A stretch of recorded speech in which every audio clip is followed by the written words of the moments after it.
조선시대 화폐 제도 볼게요. 저화는 고려 말에 공양왕 때 한번 만들어졌다 폐지되고요. 조선 태종 때 다시 만들어집니다. 그래서 조선 최초의 지폐라고 생각을 하시면 될 것 같아요. 그래서 저화는 저가 종이저예요. 그래서 저화하면 종이로 만들어진 거야? 그러니까 지폐 이렇게 알 수 있겠죠. 가전체 수필 저생전도 종이에 대한 글이거든요. 그래서 저가 들어가면 종이구나 이렇게 생각하시면 되고, 태종 때 만들어졌다 이걸 외우기 위해서 저화는 지폐라고 했잖아요. 지폐라서 태울 수 있잖아요. 지폐는 태울 수가 있죠. 금속이면 못 태우는데. 그래서 저화는 지폐라서 태울 수 있기 때문에 태종이 만들었다. 태울 수 있어서 태종이 만들었다. 이렇게 외우시고요. 조선 통보는 세종 때 만들어진 거예요. 저화와 병행했던 철전이에요. 그래서 조선 통은 짱의 사투리예요. 너 통이니? 네가 통이니? 할 때 그 짱을 뜻해요.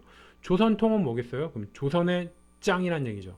조선 왕 중에 짱 누구겠어요? 조선 왕 중에 통은 당연히 세종이겠죠. 그래서 조선 통보에서의 조선 통을 보고 조선의 통?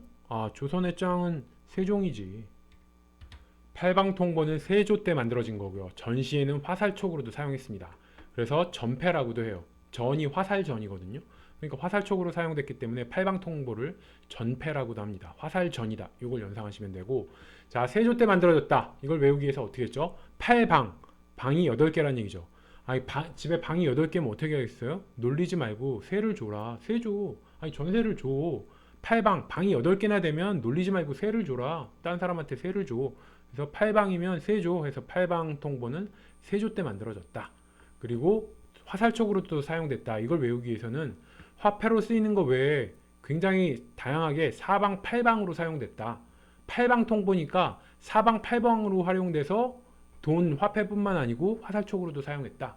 그러니까 화폐가 다른 기능으로도 이용됐다. 이걸 외우기 위해서 팔방 통보는 사방 팔방으로 다양하게 이용됐는데 그 중에 하나가 바로 화살촉으로도 사용했다. 이렇게 외우시면 돼요. 그리고 상평통보, 이건 중요하죠. 인조 때 발행됐고 숙종 때 전국적으로 유통이 됩니다.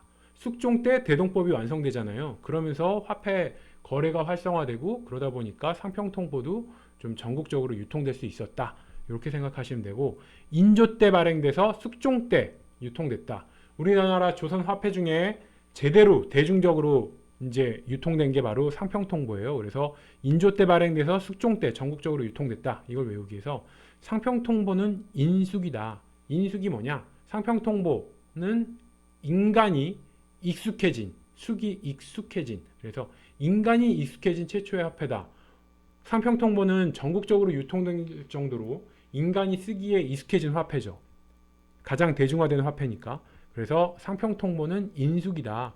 인간이 쓰기에 익숙해진, 인간이 익숙해진 화폐다. 상평통보는 인숙이다 해서 인숙이 인조에 발행되어서 숙종때 전국적으로 유통됐다. 당백전은 고종 때 대원군이 경복궁 중건하면서 돈이 모자르니까 그 경복궁 중건 비용으로 발행을 한 거죠. 그래서 당백전이니까 상평통보의 100배의 가치로 발행한 게 당백전이에요.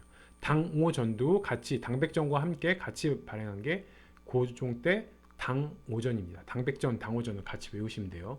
조선시대 화폐 순서를 보면 이렇게 돼요. 저화, 조선통보, 팔방통보, 상평통보, 당백전, 당오전. 저화 태종, 조선통보 세종, 팔방통보 세조, 상평통보 인조, 숙종, 당백전, 당오전, 고종. 앞머리 글자를 따면 저조, 팔상당. 원래 화폐가 발행된 왕이 어떤 왕 때인지만 알고 있으면 굳이 이거 앞머리 글자 딸 필요 없어요. 근데 그냥 화폐 순서니까 앞머리 글자 굳이 한번 따보면 별 필요는 없지만 저조, 팔상당 이렇게 되죠. 그래서 저조, 팔상당, 저조라 팔상당하다 이 얘기예요. 그래서 제 친구가 어떤 조폭이랑 시비가 붙었어요. 제가 옆에서 보니까 조폭의 팔뚝이 장난 아닌 거예요. 그럼 제가 친구한테 바로 조언하겠죠. 야야, 네가 저조라, 팔상당하다. 이렇게 해서 저조라, 팔상당하다, 팔상당하다. 조선 후기 화폐 관련해서 보면 신용화폐라는 게 조선 후기에 보급되기 시작합니다.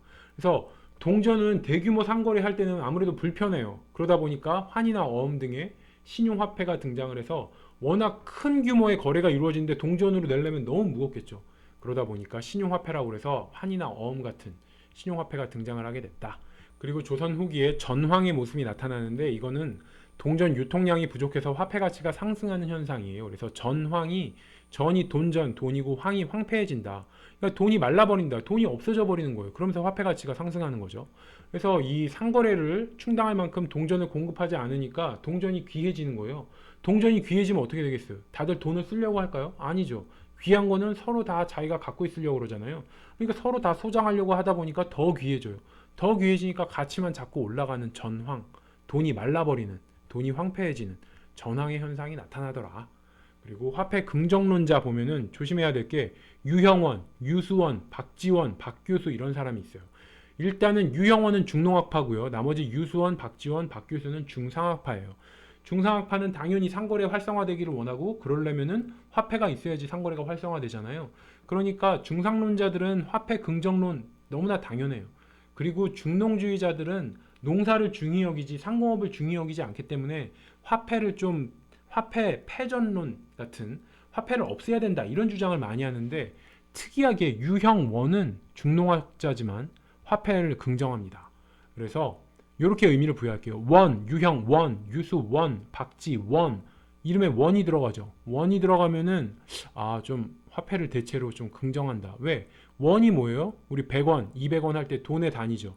그러니까 이름에 돈의 단위가 있으니까 이 사람들은 화폐 긍정론자일 수밖에 없는 거예요. 유형원은 중농학파임에도 불구하고 이름에 원이 있으니까 화폐 긍정론자구나. 이 정도로 외우세요.